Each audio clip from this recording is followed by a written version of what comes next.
ഓശാന തിരുനാളിൻ്റെ ആശംസകൾ നിങ്ങൾക്ക് എല്ലാവർക്കും ഒത്തിരിയേറെ സ്നേഹത്തോടു കൂടി ഞാൻ നേരുകയാണ്. ഓശാന നാം എല്ലാവരും ഇഷ്ടപ്പെടുന്ന ഒരു തിരുനാളാണ്. ഒത്തിരിയേറെ വിശ്വാസികൾ ദേവാലയത്തിൽ വരുവാൻ ആഗ്രഹിക്കുന്ന ഒരു ദിവസം. പല കാരണങ്ങളും കാണും അതിന്. ചിലപ്പോൾ വലിയ ആഴ്ചയുടെ ഒരുക്കമെന്ന രീതിയിലായിരിക്കണം. മറ്റു ചിലപ്പോൾ കുരുത്തോലകൾ സ്വന്തമാക്കുവാനായിരിക്കണം. എന്നാലും ഈ ഓശാന എന്താണെന്ന് കൃത്യമായി അറിഞ്ഞിരിക്കുന്നത് നല്ലതല്ലേ. ഞാൻ നിങ്ങളെ 2000 വർഷങ്ങൾക്ക് മുമ്പ് നടന്ന ജെറുസലേമിലെ ഓശാനയിലേക്ക് ഒന്ന് ക്ഷണിക്കുകയാണ്. വഴിയിൽ വലിയ ആരവം കേൾക്കുകയാണ്. ജനങ്ങള് കൈകളില് ഒലിവ് കൊമ്പുകൾ പിടിച്ചുകൊണ്ട് ആരെയോ എതിരേൽക്കുന്നു. അതാ അവർ വഴികളില് മരച്ചില്ലുകൾ വിരിച്ച് ആരെയോ എതിരേറ്റ് കൊണ്ടുവരുന്നുണ്ട്. മാത്രമല്ല, അവരുടെ മേൽക്കുപ്പായം പോലും വഴിയിൽ വിരിച്ചുകൊണ്ട് ആളെ എതിരേൽക്കുന്നു. ഇതാ ജെറുസലേം ദേവാലയ അങ്കണത്തില് ഈ ആരവം കേട്ടുകൊണ്ട് പ്രധാന പുരോഹിതന്മാരും ജനപ്രമാണികളും ഒരുമിച്ച് കൂടിയിരിക്കുകയാണ്. ഇവൻ ആരാണ് എന്ന് ചോദിച്ചുകൊണ്ട്. ചിലർ പറയുന്നു, അതെ, അവൻ ആ തച്ചന്റെ മകനല്ലേ. മറ്റു ചിലർ പറഞ്ഞു, പ്രബോധനം വഴിയും അത്ഭുതങ്ങൾ വഴിയും താൻ ദൈവപുത്രനാണെന്ന് പറഞ്ഞു നടന്ന യേശുവല്ലേ അവന്. പക്ഷേ അവരിൽ ചിലർ പറയുന്നുണ്ട്, ഇവനെന്താ ഇപ്പോൾ ഈ കഴുതപ്പുറത്ത് ദേവാലയത്തിലേക്ക് എഴുന്നള്ളുന്നത്? അവൻ 5 അപ്പം 5000 വിളമ്പി അവരെ തൃപ്തരാക്കിയപ്പോൾ അവർ അവനെ രാജാവാക്കണമെന്ന് പിടിക്കുവാൻ ശ്രമിച്ചപ്പോൾ അവരിൽ നിന്നും ഓടി രക്ഷപ്പെട്ടവൻ ഇന്നെന്താ കഴുതപ്പുറത്ത് രാജാവിനെ പോലെ എഴുന്നള്ളുന്നത്? ഇതിന്റെ അർത്ഥം എന്താണ്? അവരോട് ശബ്ദിക്കരുത് എന്ന് പറയുക. 2000 വർഷങ്ങൾക്ക് ശേഷം ഇവിടെ ആയിരുന്നുകൊണ്ട് ഓശാന ആഘോഷിക്കുമ്പോൾ ഈ ഓശാനയുടെ അർത്ഥം എന്താണെന്ന് ചിന്തിക്കുന്നത് ഏറ്റവും ഉചിതമാണ്. രാജാവാക്കുവാൻ വന്നവരുടെ മധ്യത്തിൽ നിന്നും ഓടി രക്ഷപ്പെട്ട കർത്താവ് യേശു ഇന്നിതാ കഴുതപ്പുറത്ത് കയറി ജെറുസലേമിലേക്ക് താൻ രാജാവാണെന്ന് പ്രഖ്യാപിച്ചുകൊണ്ട് എഴുന്നള്ളുകയാണ്. ദാവീദിന്റെ പുത്രന് ഓശാന എന്ന് പറയുമ്പോൾ അത് ആസ്വദിച്ചുകൊണ്ട് തന്നെയാണ് യേശു ഇവിടേക്ക് എഴുന്നള്ളുന്നത്. എന്തുകൊണ്ടാണിത്? ഈ ലോകവാസം അവസാനിക്കുവാൻ പോകുന്നു എന്ന് മനസ്സിലാക്കിയ യേശു തൻ്റെ ദൗത്യം പൂർത്തിയാക്കണമെന്നും ആ ദൗത്യം പൂർത്തിയാക്കുന്നതിലൂടെ തന്നിൽ വിശ്വസിക്കുന്ന ജനങ്ങൾക്ക് താൻ ആരാണെന്ന് കൃത്യമായി പ്രഖ്യാപിക്കണമെന്നുമുള്ള ആ ബോധ്യത്തോടു കൂടി തന്നെയാണ് ഈ ഓശാന ദിവസം തന്നെ ജയ് വിളിക്കുന്ന ജനങ്ങളുടെ മധ്യത്തിലൂടെ ഈ ദേവാലയത്തിലേക്ക് കടന്നു വരുന്നത്. ഇതേപോലൊരു സംഭവം സാമുവേലിന്റെ 2-ാമത്തെ പുസ്തകത്തില് 6-ാം അധ്യായത്തില് നമുക്ക് കാണാൻ സാധിക്കുന്നതാണ്. അവിടെ ദൈവത്തിന്റെ വാഗ്ദാന പേടകത്തെ ജെറുസലേമിലേക്ക് കൊണ്ടുവരുവാൻ വേണ്ടി ദാവീദ് രാജാവും ഇസ്രായേൽ ജനങ്ങളും ആ പേടകത്തിന് മുമ്പിൽ നൃത്യം ചെയ്ത് പാട്ടുപാടി ആടിപ്പാടി വീണകൾ വായിച്ച് എതിരേൽക്കുന്നത് നമുക്ക് കാണാൻ സാധിക്കും. ഈ വാഗ്ദാന പേടകം അന്ന് സൂചിപ്പിച്ചത് ദൈവത്തിന്റെ സാന്നിധ്യമായിരുന്നു. 10 കൽപ്പനകളും മന്നായും അഹറോന്റെ തളിർത്ത വടിയും ദൈവത്തിന്റെ സാന്നിധ്യം അവർക്ക് നൽകിയിരുന്നു. ആ വാഗ്ദാന പേടകത്തിലിരുന്ന് ദൈവം പ്രവർത്തിക്കുന്നത് ഇസ്രായേൽക്കാർക്ക് അനുഭവമായി തീർന്നു. അതുകൊണ്ടാണ് ആ പേടകത്തെ അവർ ജെറുസലേമിലേക്ക് കൊണ്ടുവരുവാൻ ആഗ്രഹിച്ചത്. അതിന്റെ ഫലമായിട്ടാണ് ഈ പേടകവും ഏന്തിക്കൊണ്ട് അവർ ജെറുസലേമിലേക്ക് യാത്ര പുറപ്പെട്ടത്. അതുപോലെ തന്നെ ഓശാന വലിയ ഒരു പ്രവചനത്തിന്റെ പൂർത്തീകരണമാണ്. ഇന്ന് നമ്മൾ വായിച്ചു കേട്ട രണ്ടാമത്തെ വായനയില് സക്കറിയ പ്രവാചകൻ തന്റെ പ്രവചനം നടത്തുകയാണ്.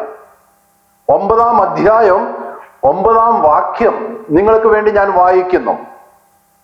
സിയോൻ പുത്രി അതിയായി ആനന്ദിക്കുക, ജെറുസലേം പുത്രി ആർപ്പ് വിളിക്കുക. ഇതാ നിന്റെ രാജാവ് നിന്റെ അടുക്കലേക്ക് വരുന്നു. അവൻ പ്രതാപവാനും ജയശീലനുമാണ്.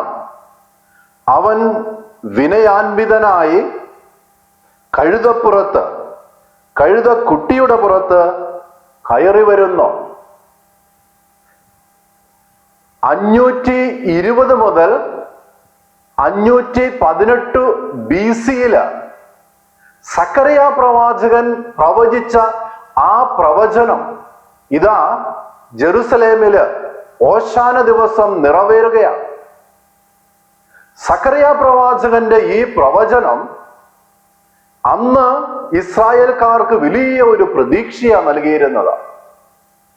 തങ്ങളെ രക്ഷിക്കുവാൻ വേണ്ടി ഒരു രാജാവ് എഴുന്നള്ളുമെന്നും ആ രാജാവ് തങ്ങൾക്ക് സന്തോഷവും സമാധാനവും ആനന്ദവും നൽകുമെന്നും 500 വർഷങ്ങൾക്ക് ശേഷം നടക്കുന്ന ജെറുസലേമിലെ ഓശാനയിലും പാവപ്പെട്ട ജനങ്ങളും പ്രതീക്ഷിക്കുന്നത് ഈ രക്ഷകനെ തന്നെയാണ്.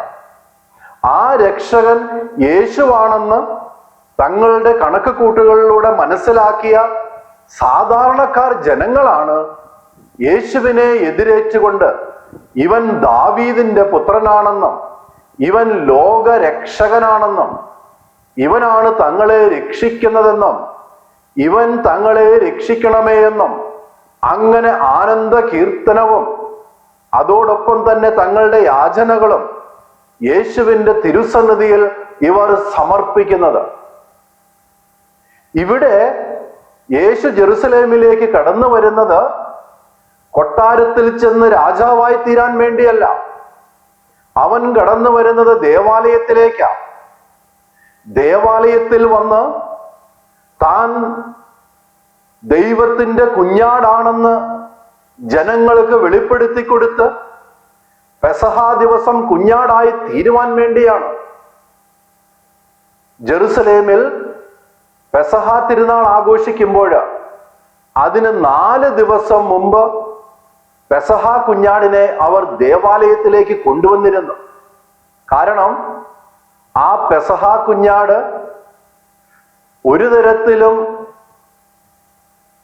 ന്യൂനതയുള്ള ഒന്ന് ആയിരിക്കരുത്, അത് ശുദ്ധമുള്ളതാണെന്ന് പുരോഹിതനോട് അവനെ കാണിച്ച് അത് യോഗ്യതയുള്ളതാണെന്ന് പറയിക്കുവാൻ വേണ്ടി അങ്ങനെ യോഗ്യതയുള്ള കുഞ്ഞാടുകൾ മാത്രമേ പെസഹ തിരുനാളിന്റെ ദിവസം ബലിയർപ്പിക്കപ്പെട്ടിരുന്നുള്ളൂ. ഇന്നിതാ പെസഹായിക്ക് 4 ദിവസം മുമ്പ് താൻ പെസഹ കുഞ്ഞാടാണെന്നുള്ള ആ വലിയ സത്യം ജനങ്ങളുടെ മുമ്പില് വിളിച്ചു പറഞ്ഞുകൊണ്ട് ദേവാലയത്തിലേക്ക് ദൈവത്തിന്റെ കുഞ്ഞാടായ യേശു അകമ്പടിയോടെയാണ് കടന്നു വരുന്നത്. അതാണ് ഓശാന. ആ ഓശാനയുടെ ഓർമ്മയാണ് 2000 വർഷങ്ങൾക്ക് ശേഷവും നമ്മൾ നടത്തുന്നത്. ഈ ഓർമ്മ ആചരിക്കുമ്പോൾ ഞാൻ പറഞ്ഞു നമുക്കൊക്കെ വലിയ സന്തോഷമാണെന്ന്. നമ്മൾ കുരുത്തോലകൾ ഏന്തി ഓശാന പാടി ദേവാലയത്തിലേക്ക് വരുന്നു. ഈ കുരുത്തോലകൾ നമ്മളുടെ കയ്യിൽ വരുമ്പോൾ നമുക്ക് വലിയ സന്തോഷമാണ്. കാരണം പെസഹ അപ്പം പുഴുങ്ങുവാനുള്ള ആ കുരുത്തോല നമുക്ക് സ്വന്തമായി എന്നതിൻ്റെ സന്തോഷം. പക്ഷേ ഈ ഓശാന നമുക്ക് തരുന്ന സന്ദേശം എന്താണ്? 2000 വർഷങ്ങൾക്ക് ശേഷവുമെന്ന് ഞാൻ ചിന്തിക്കുമ്പോൾ പ്രത്യേകമായി 2 സന്ദേശങ്ങളാണ് എൻ്റെ മനസ്സിലേക്ക് വരുന്നത്. ഒന്നാമത്, കർത്താവ് നമ്മയൊക്കെ നോക്കി നമ്മളോട് പറയുകയാണ്, നിന്നെ എനിക്ക് ആവശ്യമുണ്ട് എന്ന്. പട്ടണത്തിൽ കെട്ടിയിരിക്കുന്ന കഴുതയും കഴുതക്കുഞ്ഞിനെയും അഴിക്കുവാൻ പോകുമ്പോൾ ആരെങ്കിലും ചോദിച്ചാൽ നീ അവരോട് പറയണം അത് ഗുരുവിന് ആവശ്യമെന്ന്. ഗുരുവ് യേശു ആ കഴുതയുടെ പുറത്താണ് സമാധാനത്തിന്റെ രാജാവായിട്ട് ലോകത്തിലേക്ക് പ്രഖ്യാപിക്കുവാൻ വേണ്ടി എഴുന്നള്ളിയത്. ഇന്ന് ആ യേശുവിന് നമ്മെ ഓരോരുത്തരെയുമാണ് ആവശ്യം. അത് ആ കഴുതയുടെ സ്ഥാനത്ത് നമ്മുടെ മേൽ എഴുന്നള്ളിക്കൊണ്ട് താൻ ദൈവപുത്രനാണെന്ന് ഇന്നത്തെ ലോകത്തോട് അവിടുത്തേക്ക് വിളിച്ചു പറയുവാനുണ്ട്. ഇന്നത്തെ ലോകത്തിന്റെ പ്രത്യേകത നമ്മളൊന്ന് ശ്രദ്ധിക്കുന്നത് നല്ലതാണ്. ഇന്നത്തെ ലോകം വളരെ പ്രത്യേകതകൾ ഉള്ള ലോകമാണ്. ഇതിൻ്റെ സങ്കീർണത, ലോകത്തിന്റെ ആകർഷണം, സമ്പത്തിന്റെ ആസ്വാദ്യം, അധികാരത്തിന്റെ മോഹം, ശരീരത്തിന്റെ അഭിലാഷകൾ, ഇവയൊക്കെ മനുഷ്യനെ പ്രത്യേകമായിട്ട് ആകർഷിക്കുന്നു. ഒന്നിനു പിറകെ ഒന്നായിട്ട് മനുഷ്യനെ ആകർഷിച്ചുകൊണ്ട് അവനെ സ്വന്തമാക്കുവാൻ ലോകം പരിശ്രമിക്കുമ്പോൾ കർത്താവ് നമ്മളോട് പറയുകയാണ്, നിന്നെ എനിക്ക് ആവശ്യമുണ്ട് എന്ന്. ലോകം മാടി വിളിക്കുമ്പോൾ ഒരു കഴുതയെ പോലെ ഇവയൊന്നും ദൈവത്തിന്റെ മുമ്പില്, ലോകരക്ഷകന്റെ മുമ്പില് വിലയുള്ളതല്ല. ആ ലോകരക്ഷകനെ ഞാൻ ചുമന്നുകൊണ്ട് ലോകത്തിന് വെളിപ്പെടുത്തുവാൻ ഉള്ളവളാണ് എന്ന ബോധ്യത്തോടു കൂടി ഈ ലോകത്തിൽ ജീവിക്കണമെന്ന് കർത്താവ് നമ്മളോട് ഇന്ന് ആവശ്യപ്പെടുകയാണ്. ഇതൊരു ചലഞ്ചാ. ഈ ചലഞ്ച് ഏറ്റെടുക്കുവാന് നമ്മൾ തയ്യാറാണോ? ഓശാന നമ്മളോട് വെല്ലുവിളിക്കുകയാണ്. നീ എന്റേതാണെന്ന് കർത്താവ് നമ്മളോട് പറയുകയാണ്. ഈ ചലഞ്ച് ഏറ്റെടുക്കണം. ഈ ചലഞ്ച് ഏറ്റെടുത്ത് ഈ ലോകത്തിൽ ജീവിച്ചുകൊണ്ട് ആ കഴുതയെ പോലെ കർത്താവിനെ ജനമധ്യത്തിലേക്ക് കൊണ്ടുപോകുന്നവരായി നാം തീരണം. വിശുദ്ധ പൗലോസ്ലീഹ ഇത് വളരെ സ്പഷ്ടമായിട്ട് നമ്മളോട് പറയുന്ന കാര്യമാണ്. കൊളോസോസ്കാർക്ക് എഴുതിയ ലേഖനത്തില് 1-ാം അധ്യായം 27-ാം വാക്യം ഇങ്ങനെയാണ് പറയുന്നത്: ഈ രഹസ്യമാകട്ടെ മഹത്വത്തെക്കുറിച്ചുള്ള പ്രത്യാശയായ ക്രിസ്തു നിങ്ങളിൽ ഉണ്ട് എന്നുള്ളത് തന്നെ. മഹത്വത്തിന്റെ പ്രത്യാശയായ ക്രിസ്തു നമ്മളിലുണ്ട്. ആ ബോധ്യം നമുക്കുണ്ടായാല് നമ്മളും ഈ ലോകത്തിന്റെ എല്ലാ ആകർഷണങ്ങളെയും മാറ്റി നിർത്തിക്കൊണ്ട് കർത്താവിനെ വഹിക്കുന്നവരായി ഈ ലോകത്തിൽ ജീവിക്കുവാന് നമുക്ക് സാധിക്കും. ഈ ഓശാന ദിവസം ആ ചലഞ്ച് നമുക്ക് ഏറ്റെടുക്കാം. ക്രിസ്തുവിനെ വഹിക്കുന്നവരാണ്. ആ ക്രിസ്തുവിനെ വഹിക്കുന്ന കഴുത ഞാനാണ് എന്നും ഞാൻ ആകണമെന്നും നമുക്ക് പ്രതിജ്ഞ എടുത്തുകൊണ്ട് ജീവിക്കാൻ പരിശ്രമിക്കാം. രണ്ടാമത് ഒരു കാര്യം കൂടെ ഞാൻ പറയുവാൻ ആഗ്രഹിക്കുകയാണ്. ഇസ്രായേൽക്കാർക്ക് അവരുടെ മേലങ്കി എന്ന് പറയുന്നത് വലിയ സമ്പാദ്യമാണ്. അതിന് വലിയ വിലയുണ്ട്. അതവരുടെ അഭിമാനമാണ്, അതവരുടെ അഹങ്കാരമാണ്. അത് ഈടായി കൊടുത്താല് അവർക്ക് കടം കിട്ടും. അത് ധരിക്കുക എന്ന് പറയുന്നത് അവർക്ക് സംരക്ഷണമാണ്. അങ്ങനെയുള്ള മേലങ്കയാണ് കർത്താവ് വരുന്ന വഴിയിൽ വിരിച്ചുകൊണ്ട് കഴുതയ്ക്ക് നടക്കുവാൻ വേണ്ടി അവർ വഴിയൊരുക്കുന്നത്, കർത്താവിനെ എതിരേൽക്കുന്നത്. ഇത് വലിയ ഒരു സത്യമാണ് നമ്മളോട് പറയുന്നത്. നമ്മളുടെ അഭിമാനവും അഹങ്കാരവുമായി നാം കരുതുന്ന പലതിനെയും നമ്മൾ കർത്താവിന്റെ ചവിട്ടിൽ കാണിക്കയായി അർപ്പിച്ചുകൊണ്ട് അവിടത്തേക്ക് നടക്കുവാൻ വേണ്ടി വഴിയൊരുക്കിയാൽ കർത്താവ് നമ്മളെ ഉപയോഗിച്ചുകൊണ്ട് ഈ ലോകത്തിൽ നടക്കുമെന്നുള്ള സത്യം, ഈ ലോകത്തിന് കർത്താവിനെ പ്രഘോഷിക്കുവാൻ നമുക്ക് സാധിക്കുമെന്നുള്ള സത്യം. കർത്താവ് സമാധാനത്തിന്റെ രാജാവ്. കർത്താവ് വിനയാൻവിതനായിട്ടാണ് കടന്നു വരുന്നത്. നമ്മൾ വിനയമുള്ളവരായി ഈ കർത്താവിനെ, സമാധാനത്തിന്റെ രാജാവിനെ വഹിച്ചുകൊണ്ട് ലോകത്തിലേക്ക് ഇറങ്ങിച്ചെല്ലുവാനും ജനങ്ങളുടെ മുമ്പിൽ അവനെ പ്രഘോഷിക്കുവാനും കടപ്പെട്ടവരാണ്. ഓശാന ദിവസം കർത്താവ് ഈ വലിയ കടമ കൂടി നമുക്ക് നൽകുന്നു.